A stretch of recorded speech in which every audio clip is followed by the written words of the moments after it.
Il est très beau et c'est loin d'être sa seule qualité. Bienvenue sur AliExpress pour le test du Honor Magic 6 Lite. Je vous laisse apprécier avec moi de loin pour l'instant le revêtement orange texturé qui a été fixé à l'arrière du smartphone. Un revêtement imitation cuir et ça lui va à merveille, c'est le moins qu'on puisse dire, avec une espèce de sensation toucher papier extrêmement agréable, pas inédit dans l'univers des smartphones, mais toujours plaisant à retrouver. Si le orange n'était pas mon premier choix, ça lui va en fait super bien. Sous-entendu, le orange est loin d'être ma couleur préférée, mais là j'avoue, je suis totalement séduit, totalement conquis, sauf malheureusement pour l'arc de protection, les bordures que vous avez ici. Alors 8 mm, ça c'est cool. Par contre, malheureusement, ça n'a pas été réalisé en métal ou dans un alliage résistant. On est sur du plastique. Ça n'enlève rien à son esthétique, en tout cas rehaussé par le bloc caméra que vous avez ici, façon un petit peu horloger. Seulement 8 mm d'épaisseur pour 185 grammes et le plaisir de retrouver un écran incurvé que je vous montrerai dans un instant, avec une particularité. En plus de la certification IP53, Honor nous annonce une résistance de l'écran à une chute allant jusqu'à 1,50 m. Ça me paraît un peu délirant, je veux bien faire semblant de les croire, mais je vais pas faire le test. Au cas où, et je dis bien au cas où, ils ont quand même mis une petite vitre de protection dessus, une vitre en plastique assez agréable au doigt et légèrement souple. Si je focus différemment, vous avez là le slot pour la carte SIM, le port USB-C pour le chargement et malheureusement un haut-parleur unique. La stéréo aurait été bienvenue de même qu'une prise jack, mais la partie supérieure reste désespérément vide, si ce n'est l'antenne. Un des sujets sur lequel la marque nous a le plus gâté, c'est l'écran. Il s'agit d'une dalle AMOLED absolument magnifique, 6,78 pouces de large et un ratio taille d'écran, taille de téléphone à 93%, parfait pour une bonne préhension. Regardez, lorsque je positionne mes mains sur le côté, mes doigts n'appuient pas sur l'écran, ne génèrent pas de fausse pression, ça c'est important. On pourra noter aussi deux choses intéressantes. Le téléphone est utilisable à plat sans bouger constamment, comme c'est le cas par exemple sur mon OnePlus ou sur un Samsung. Le bloc optique, le bloc photo que vous avez à l'arrière ne génère pas de vibration, ou en tout cas ne décale pas le téléphone lorsque j'appuie dessus. Ça ne se voit pas forcément à la caméra, mais le bord pseudo-métallique que vous avez ici est légèrement supérieur à la taille de l'écran pour pouvoir venir le protéger. Au passage, le punch hole que vous avez ici, qui abrite la caméra de 16 mégapixels, n'est pas particulièrement dérangeant. Il y a plusieurs choses que je trouve très appréciables dans ce smartphone au niveau de l'écran, mais la montée en gamme en matière de luminosité, ça c'est génial. On passe de 800 nits sur la précédente génération à 1200 ici. C'est du beau boulot. Et quand on ajoute en plus la présence du 120 Hz, on est ici sur un écran dont on a plus l'impression d'être sur un haut de gamme que sur un écran associé à un smartphone, alors plutôt orienté entrée de gamme. On reviendra sur ce sujet tout à l'heure dans la vidéo. 1200 nits, pour ceux à qui ça ne parle pas, ça signifie tout simplement que vous allez pouvoir utiliser le smartphone en extérieur à concurrence du soleil sans aucun problème. Ça signifie aussi que votre smartphone va pouvoir exploiter des effets vidéo, des effets de luminosité. Comme vous pouvez voir là, le soleil en contre-jour qui éclate réellement. C'est magnifique. Et puisque c'est ce que vous allez regarder le plus souvent, en tout cas tous les jours, autant investir dans un smartphone qui dispose d'un bel écran. Et celui-là est vraiment au top. Pour ce qui est de la fréquence d'affichage, vous allez pouvoir la faire varier ici en utilisant dynamique ou en mettant 60 ou 100 Hz. Le 100 Hz consommant un petit peu plus de batterie mais étant éminemment plus fluide. Et pouvoir ajuster la colorimétrie et activer le mode confort des yeux, le mode sommeil. Vous aurez une variation de la colorimétrie du smartphone en fonction du moment de la journée dans lequel vous vous trouvez ou en tout cas de la situation dans laquelle vous vous trouvez. À ce genre de tarif, la concurrence peut encore s'accrocher pour fournir un écran aussi beau, aussi complet que celui que propose Honor. L'interface, c'est Magic OS dans sa version 7.2 qui utilise une version 13 d'Android alors qu'on est passé à la 14. Il devrait y avoir une mise à jour, malheureusement, je ne sais pas à quel moment. Vous pouvez voir les spécifications techniques du smartphone. Snapdragon 6 Gen 1, on reviendra dessus dans un instant. 2 x 8 Go de RAM, parfait. 256 Go de stockage. Je vais vous montrer un petit peu à quoi ressemble l'interface.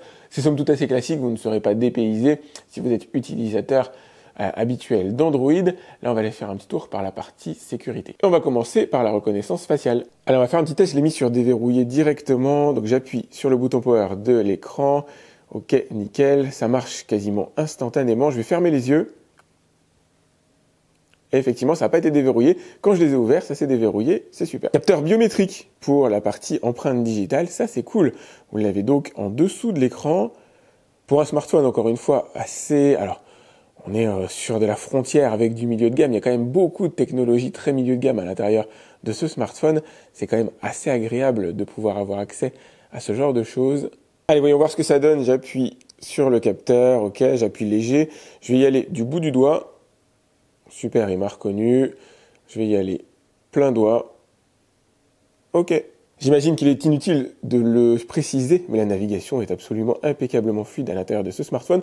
On va se lancer quelques applications, histoire de voir ce que ça donne, par exemple Netflix. Tous les contenus, bien sûr, seront impeccablement fluides, quelle que soit la définition dans laquelle vous allez utiliser le smartphone, que ce soit en Full HD, que ce soit en 4K, il sera en mesure de lire absolument tout. Alors je vous montre à cet instant précis en mode vignette ce que j'ai de plus costaud chez moi, un fichier 60 Go encapsulé en MKV, encodé en H265, ce qui est le plus difficile à lire, et il le lit en transitant par mon réseau, donc par le Wi-Fi. Ce qui permet au smartphone d'afficher de bonnes performances, c'est le Snapdragon 6 Gen 1 avec un score de 463 000 points sur Antutu. Si ça ne vous parle pas, dites-vous que le Snapdragon 6 Gen 1 est un processeur récent sorti il y a seulement 6 mois, qui n'a d'ailleurs pas de successeur, et va vous permettre de faire fonctionner 99% des applications et jeux vidéo que vous allez trouver sur le Play Store.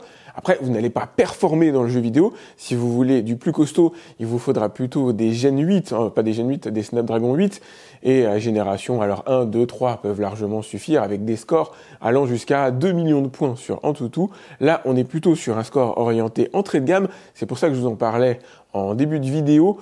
Mais pour le reste du smartphone, on est plutôt orienté milieu de gamme. Quand je dis entrée de gamme, méfiez-vous, il a quand même du retour, ce smartphone. Même si Fortnite n'a pas été particulièrement conseillé, le jeu est quand même capable de tourner. Alors je vais le laisser en mode basique, 30 FPS, voilà, contraste, machin.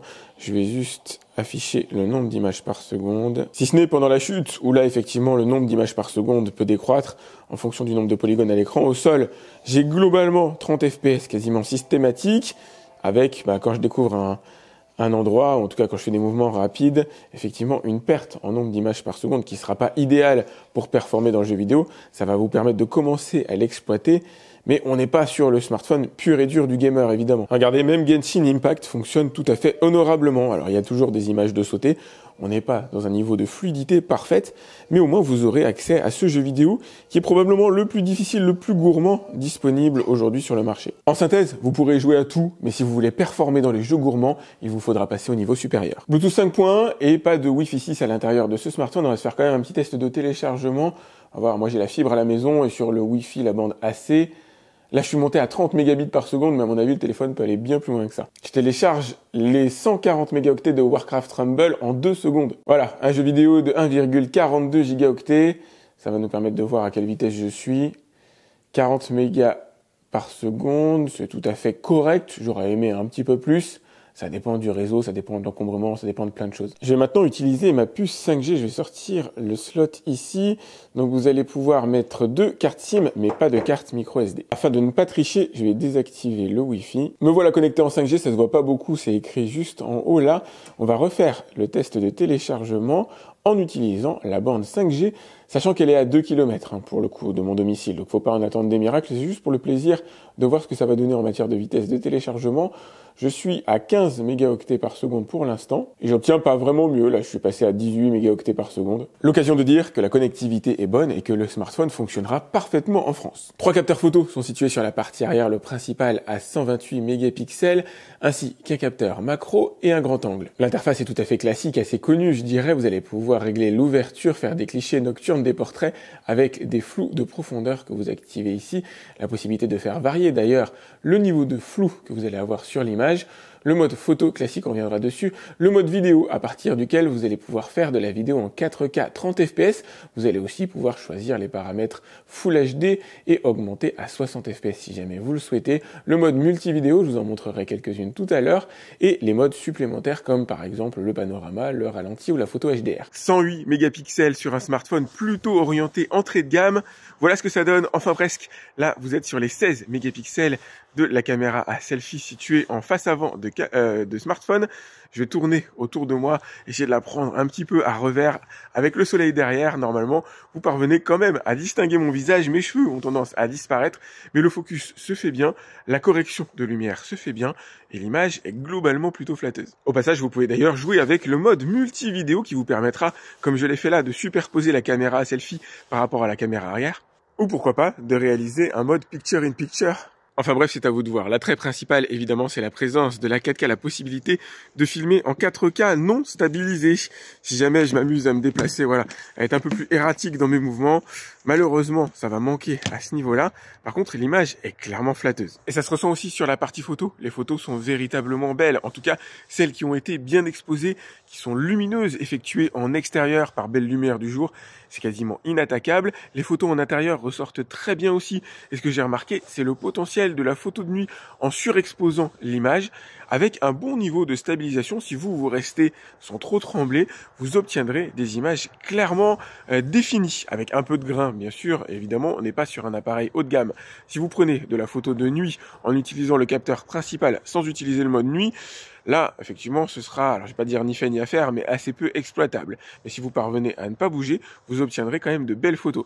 Si les sujets sont en mouvement, malheureusement, il n'y a pas de miracle, vous ne pourrez pas obtenir une photo claire. Il y aura nécessairement un flou de mouvement.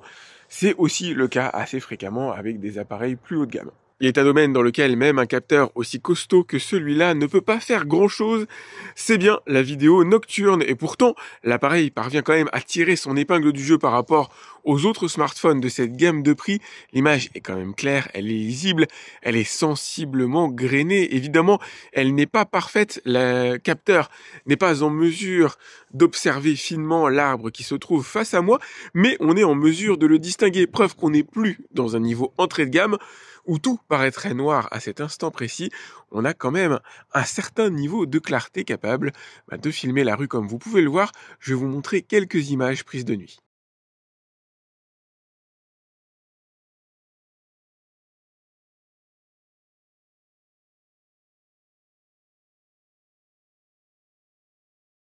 Pari réussi, clairement pour Honor avec ce Magic 6 Lite qui va venir mettre en difficulté la concurrence, c'est certain, à commencer par le design. J'adore le revêtement arrière en simili-cuir très doux, même la couleur orange me plaît pour le coup, le bloc optique très sympa aussi, possibilité d'utiliser le téléphone à plat. Le téléphone tient très bien dans la main, il est quand même relativement léger, l'écran incurvé est très beau. Si le ramage se rapporte au plumage et que le smartphone est en plus résistant aux chutes à 1,50 m comme le promet la marque, ça c'est véritablement génial. L'écran est somptueux, magnifique. Difficile, quasiment impossible de demander mieux à tarification égale à l'heure actuelle. Le système d'exploitation est bon, c'est fluide, c'est un système qui sera mis à jour prochainement. Le souci, c'est qu'on n'a pas la date. Mais bon, il y aura Android 14 à l'intérieur, au moins cette version-là. On est sur un smartphone avec un niveau de puissance correct, effectivement. Eu égard à ses caractéristiques extérieures, j'aurais aimé qu'il ait peut-être un petit surcroît de patate par rapport à ce qu'il propose là. Vous pourrez faire tout, installer toutes les applications, jouer à tous les jeux vidéo, mais si vous voulez véritablement faire du Fortnite, faire du PlayerUnknown's Battleground, performer dans ces jeux vidéo-là, il faudra clairement monter d'un cran. Le bloc photo est plutôt cool aussi. En plein jour, en un environnement bien éclairé, les photos sont véritablement très belles, les vidéos aussi, même si j'aurais apprécié la présence d'une stabilisation un peu plus prononcée. En environnement intérieur, les photos sont belles aussi. On a assez peu de grains, possibilité de faire des photos nocturnes en utilisant l'exposition. Par contre, la photo classique et la vidéo nocturne ne sont pas véritablement ses points forts, même s'ils se situent sensiblement au-dessus de ce que peut proposer la concurrence à tarif égal. J'aurais aimé du Bluetooth 5.3 au lieu du Bluetooth 5.1, j'aurais aimé du Wi-Fi 6 à la place du Wi-Fi AC. Pour la partie 5G, ça fonctionne véritablement très bien. Grosse batterie à l'intérieur, 5800 mAh, c'est énorme, eu égard aux seulement 8 mm d'épaisseur du téléphone et à son poids de 185 grammes. Ça, pour le coup, c'est une véritable prouesse, je sais pas comment ils sont sortis. Par contre, ils se rechargent pas rapidement. On est sur du 35 watts. La précédente génération était un chouïa plus performante en matière de rechargement. Le téléphone vous permettra de tenir alors 2 jours à utilisation raisonnable, si vraiment vous êtes dans l'utilisation constante de l'écran en 120 Hz, en regardant de la vidéo, vous aurez à peu près une dizaine d'heures d'autonomie, peut-être un petit peu moins si jamais vous décidez de jouer aux jeux vidéo. Fonction que j'ai pas testée, il a le reverse charging, a priori en utilisant le port USB-C que vous avez ici, vous devriez être en mesure de recharger des écouteurs. Je suis en quête de bons rapports qualité-prix, de ces marques qui ne vous font pas payer une fortune pour du marketing. Et bien voilà, avec ce Honor Magic 6 Lite, vous en avez clairement pour votre argent. C'est un smartphone quand même aux multiples capacités. Et si je devais retenir, allez, 3 facteurs séduisants, le design, l'écran fondamental, vous allez le regarder tout le temps, et l'autonomie, la batterie véritablement impressionnante. Ne vous reste plus qu'à aller découvrir son prix. Je vous ai mis le lien dans la description comme d'habitude. Pensez à liker cette vidéo, c'est important pour moi. Si vous avez des questions concernant le Magic 6 Lite, vous pouvez me les laisser directement dans les commentaires de la vidéo. J'essaie de répondre à tous mes abonnés. Pensez d'ailleurs à vous abonner à ma chaîne si c'est pas déjà fait. Quant à moi, je vous dis à très vite pour un autre test sur AliExpress. Salut!